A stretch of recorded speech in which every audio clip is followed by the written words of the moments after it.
เรื่องนี้ฮะอาจารย์บอกว่าเป็นเรื่องของคุณเหมียวนะฮะคือคุณเหมียวนั้นเป็นคนจังหวัดอุตรดิตถ์ครับ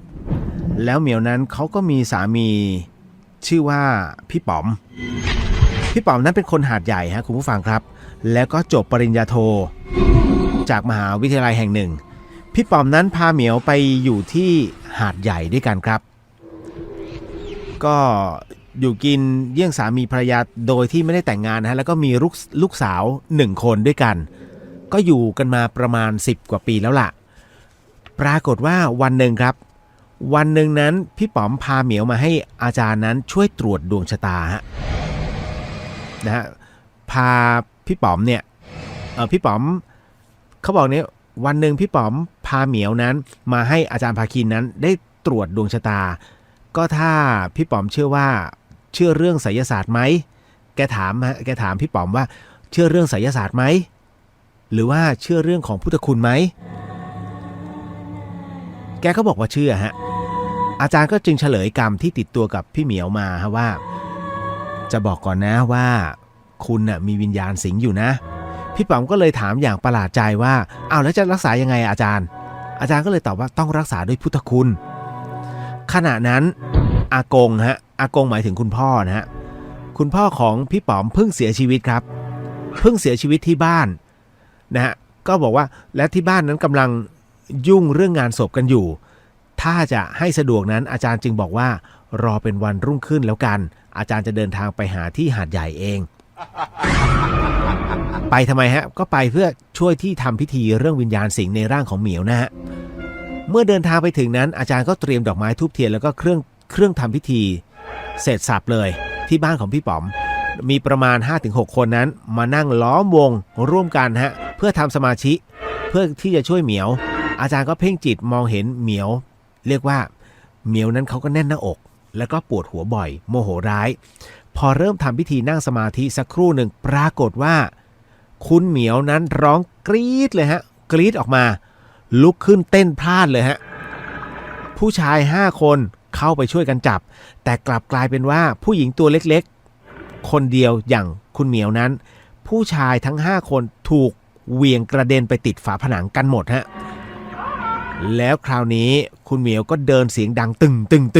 งอาจารย์ก็เอาเหล้าขาวมาวางให้ดื่มเหมียวก็ยกซดทันทีเลยฮะอาจารย์ก็ขออนุญาตถามพี่ป๋อมเกี่ยวกับเรื่องส่วนตัวว่าตั้งแต่ได้เหมียวมาเป็นภรรยานั้นยังไม่ได้แต่งงานกันใช่ไหมแกก็ตอบว่าใช่ครับอาจารย์ภาคินก็เลยบอกว่าสาเหตุที่เหมียวมีอาการแบบนี้ก็เกิดจากวิญญาณของพ่อตาของพี่ป๋อมนั้นมาสิงอยู่ในตัวเหมียวซึ่งตอนนั้นต้องบอกก่อนว่าอาจารย์ไม่รู้ว่าพ่อตาเสียชีวิตไปแล้วมารู้ทีหลังว่าผูกคอตายและสาเหตุที่วิญญาณของพ่อตามาสิงก็เพราะว่าโกรธแค้นที่พี่ป๋อมนั้นไปเอาลูกสาวเข้ามาเป็นภรรยาแต่ไม่ได้ไปไหว้ปู่ย่าตายายแล้วก็ผีพ่อผีแม่อีกทั้งตามประเพณีคนโบราณต่างจังหวัดนั้นจะมีศาลเจ้าพ่อใหญ่ที่เปรียบเสมือนเจ้าปู่ตาซึ่งก็ถือว่าเป็นนักเลงเก่าเจ้าพ่อประจำถิ่นนั้นมีผู้คนนับถือแต่พี่ป๋อมไม่เคยไปสักการะกราบไหว้เลยอาจารย์ภาคินก็บอกว่าพี่ป๋อมนั้นทำอย่างนี้ไม่ได้ต้องไปบอกผีปู่ผีย่าผีตาผียายหรือเจ้าที่เจ้าทางของที่บ้านเขาด้วยเขาโกรธแค้นถึงได้มาสิงอยู่ในร่างของเหมียว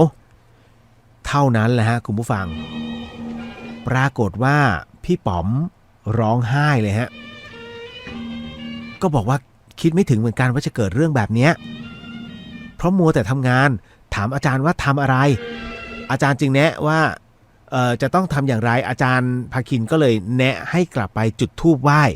แล้วก็บอกให้เรียบร้อยแล้ว3วันเหมียวจะมีอาการดีขึ้นหลายคนก็ถามเหมียวว่าตอนที่โดนวิญญาณเข้าสิงแล้วเนี่ยอาจารย์มาช่วยทำพิธีไหว้นั้นรู้สึกตัวเปล่าเธอก็บอกว่าไม่รู้สึกตัวเลยบังคับตัวเองไม่ได้อยากทุบตีอาจารย์อย่างเดียวมีพละกำลังแรงมหาศาลมากๆหลังจากนั้นเหมียวกลับไปที่จังหวัดอุตรดิตถ์ครับคุณผู้ฟังเพื่อทำพิธีบวงสรวงไหว้ศาลเจ้าปู่ตาเสร็จ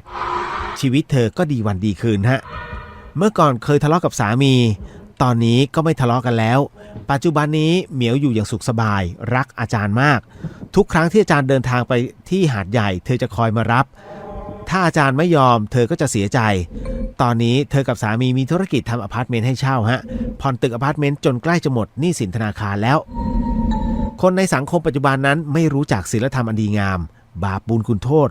เมื่อผู้หญิงจะมีสามีต้องถือขนบธรรมเนียมตามประเพณีในการที่ฝ่ายชายไปขอลูกสาวเขามาเป็นภรรยาต้องทำพิธีสู่ขอไหว้บรรพบุรุษ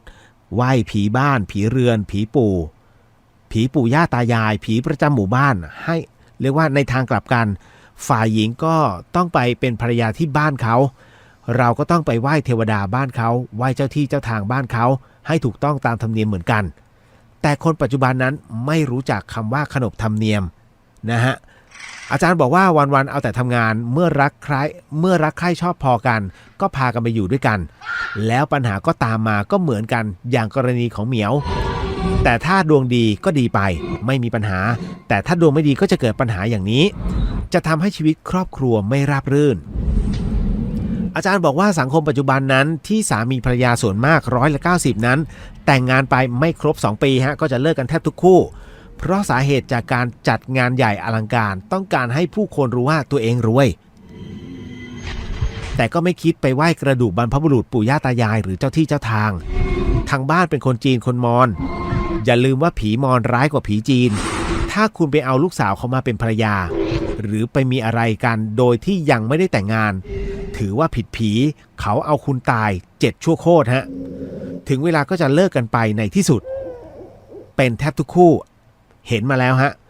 ซึ่งตรงนี้อาจารย์ภาคินพูดผมยืนยันฮะว่าผมก็เห็นมาแล้วเช่นกันถ้าเป็นคนมอญกับคนเขมรแน่ๆฮะเอาอย่างนี้อาจารย์บอกต่อครับว่าถ้าคนเรารักกันจริงๆเนี่ยแม้กระทั่งฝ่ายหญิงฝ่ายชายแม้จะไม่มีเงินทองมากมายแต่ก็ทำพิธีใช้แค่เป็ด1 ตัวไก่1 ตัวผลไม้1 อย่างเหล้า1 ขวดนำไปกราบไหว้บรรพบุรุษก็พอแล้วครับนะฮะแล้วก็ทุกคนก็อยู่อย่างเป็นสุขไม่มีอุปสรรคฮะเอาละฮะก็นี่ก็เรื่องราวเรื่องแรกผมมีเรื่องราวสั้นๆแล้วกันคุณผู้ฟังครับผมต่อเรื่องราวเรื่องที่2ฮะต้องคำนวณเวลาฮะพอให้ได้2 เรื่องตามสัญญาผมจะบอกก่อนว่าผมมีน้องคนหนึ่งเป็นนักร้องเลยทีเดียวฮะนักร้องลูกทุ่งปรากฏว่ามีนักร้องคนหนึ่งนะฮะเขาเป็นลูกครึ่งเขมรมอญบอกเลยเขมรกับไม่บอกชื่อนะแต่บอกเลยว่าเขาเป็นลูกครึ่งเขมรมอญปรากฏว่าเขาไปมีแฟนแล้วบังเอิญว่าแอบพาไปอยู่ด้วยกันฮะคุณผู้ฟังครับผมเนี่ยอยู่ในเหตุการณ์วันที่เขาบอกว่าพี่เลียวช่วยหนูด้วยตอนนี้ญาติหนูร่วงทีละคนฮะร่วงเป็นใบไม้ร่วงไม่มีสาเหตุคืออันนี้ฟังแล้วไว้เป็นอุทาหรณ์แล้วกันเขาบอกงี้ฮะว่าเคสแรกเลยคุณน้าสาวเขาเนี่ยที่บ้านมีสวนกล้วยไม้ฮะแถวราชบุรีกำลังเก็บกล้วยไม้อยู่ดีๆปรากฏว่าคุณเชื่อไหมโดนผึ้งต่อยที่นิ้วฮะอีก2 วันตายเลยอะไม่น่าเชื่อนะแต่หมอบอกว่าแพ้เหล็กในแล้วมันกลายเป็นเลือดเป็นพิษอีกโอ้โหเฮ้ยแค่เหล็กในอ่ะคนที่2คนแรกน้าสาวคนที่2นี่เป็นลูกพี่ลูกน้องเขาเป็นผู้ชายคือมาหาเขาที่บ้านเพื่อที่จะเอาคิวการแสดงไปให้ปรากฏว่าขากลับฮะยังไม่พ้นเขตหมู่บ้านเลยฮะรถฟรีคือรถฟรีแล้วก็หักไปตกคูน้ำเขาบอกว่าอยู่ๆรถรปภ.หน้าหมู่บ้านบอกว่าอยู่ๆเนี่ยก็เขาหักรถลงไปเลยและพอช่วยขึ้นมาปรากฏว่าเสียชีวิตแล้วเขาเป็นลมบ้าหมูฮะรายที่3ฮะ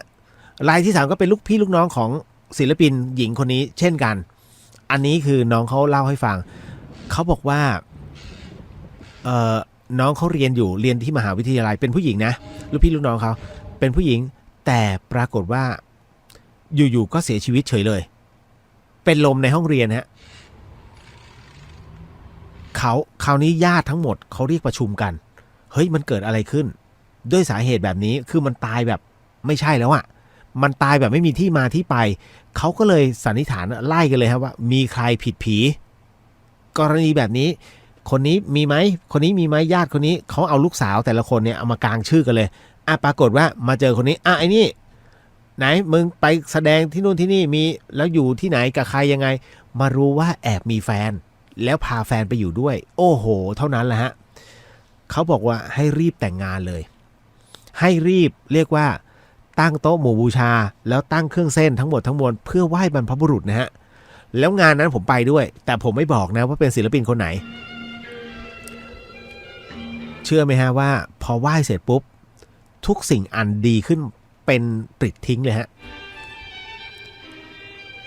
หน้าที่การงานเจริญรุ่งเรืองนะฮะทำญาติคนหนึ่งทำตลกก็รุ่งเรืองอีกคนหนึ่งทำลิเกก็รุ่งเรืองอีกคนหนึ่งเป็นนักร้องลูกทุ่งก็รุ่งเรืองนะฮะธุรกิจต่างๆอีกคนหนึ่งจัดไฟแนนซ์รถก็รุ่งเรืองมีแต่แบบเป็นทางที่บอกไม่เชื่อก็ต้องเชื่ออันนี้เป็นเรื่องที่เฮ้ยมันใช่หรอเราก็นิ่งๆไงนี่แหละแต่จริงๆแล้วเป็นจริงฮะอีกกรณีหนึ่งน้องถามมาว่านี่ฮะใน SMS พี่เลียวคนที่เขามีองค์เนี่ยมีจริงไหมผมตอบเลยนะฟังหูไว้หูนะฮะใครจะเชื่อก็ได้ไม่เชื่อก็ได้มีจริงครับคนที่มีร่างอีกหนึ่งร่างนะครับโดยที่ไม่เป็นตัวของตัวเองแม้กระทั่งน้องๆวัยรุ่นนะฮะคุณไม่เชื่อมั่นว่าใช่หรือเปล่าสิ่งที่เราเป็นอยู่แล้วคุณก็ไม่กล้าที่จะบอกใครเพราะว่าคุณอายกลัวเขาว่างมงายไม่ต้องไปกลัวฮะคุณมี2คนในร่างเดียวนั่นก็คือคนที่มีดาวเกตกุมลัคนาดาวเกตคือดาวแห่งเทพเขาจองคุณมาตั้งแต่เกิดแล้วนะครับเมื่อคุณเกิดมาเสร็จปุ๊บเนี่ยคุณจะมีสัมผัสพิเศษบางครั้งไม่เป็นตัวของตัวเองคล้ายๆผีเข้าอ่ะนะฮะใครก็ไม่รู้จะมาบังคับเราที่นู่นที่นี่หรือบางคนนั้นฝันนู่นฝันนี่แต่มันเหมือนจริงมากแล้วก็บอกให้เราต้องทำแบบนู้นทำแบบนี้เพื่อเขากับอีกประเภทหนึ่งก็คือคนที่มีองค์นะฮะถ้าคนที่ไม่มีเกตกุมลักเป็นอีประเภทไปรับขันชาวบ้านเข้ามาขัน5นะขัน8เนี่ยนะฮะตัวดี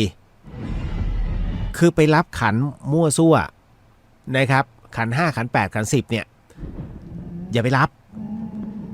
นะครับคือทุกสิ่งอันนั้นคุณประกอบกรรมทำความดีอุทิศบุญส่วนกุศลให้กับผู้ที่เรียกว่าเจ้ากรรมนายเวรพอแล้วไม่ต้องขนาดนั้นฮะเพราะอะไรเพราะว่าเขามาเนี่ยต้องการบุญบารมีจากคุณเพื่อทำส่งให้ผมจะบอกว่าคำว่าผีคำว่าเทวดาตายแค่ไหนอยู่แค่นั้นนะฮะถ้าจะทำบารมีต้องพึ่งมนุษย์ดังนั้นเทวดาที่อยู่ใกล้ชิดมนุษย์ก็คืออยู่ชั้นจาตุมหาราชิกาก็คือเทวดาชั้นจาตุมซึ่งมี4ฝ่ายด้วยกันจะเขาเรียกว่ามาเกื้อหนุนเราเพื่อให้ทำบารมีเสร็จปุ๊บแล้วเราเวลากรวดน้ำอุทิศส่วนกุศลเขาได้ด้วยก็ทำบารมีเพิ่มขึ้นเพราะฉะนั้นบุญจึงถึงพร้อมเช่นกันนะฮะกรณีที่ไม่ว่าจะเป็นสัมภเวสีผีเล่ร่อนคุณกรวดน้ำไปให้หรือว่าวางเครื่องเส้นข้างทางเขามีนะฮะเขามาผมบอกแล้วว่าบางคนเชื่อได้เหรอผมก็เลยต้องใช้ทุกวันแหละฮะคำนี้นะฮะนกก็ไม่รู้บนฟ้าขออภัยปลาก็ไม่รู้ว่าบนฟ้านั้นมีอะไรนกก็ไม่รู้ว่าในน้ำนั้นมีอะไรเราเองก็ไม่รู้นะฮะว่าสิ่งเรื่องบางเรื่องของบางอย่างที่มองไม่เห็นนั้นก็อย่าไปตีโพยตีพายว่ามันจะไม่มีจริงนะครับเพราะฉะนั้นเอาในสิ่งตรงนี้ก่อนแล้วกันนะฮะเอาละ5:58 นาทีก็ถือว่าลูกแก้วผมยังอยู่ฮะ โอ้ยดีใจคือให้แต่ละอันเนี่ยผมคัดแล้วคัดอีกต้องเอาของดีให้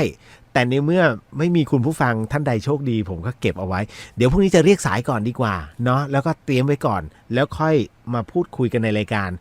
อาจจะมีข้อผิดพลาดกันบ้างต้องขออภัยนะสิ่งหนึ่งสิ่งใดที่เป็นผิดพลาดต้องขออโหสิกรรมนะที่ไม่ได้ตั้งใจหรือมีเจตนา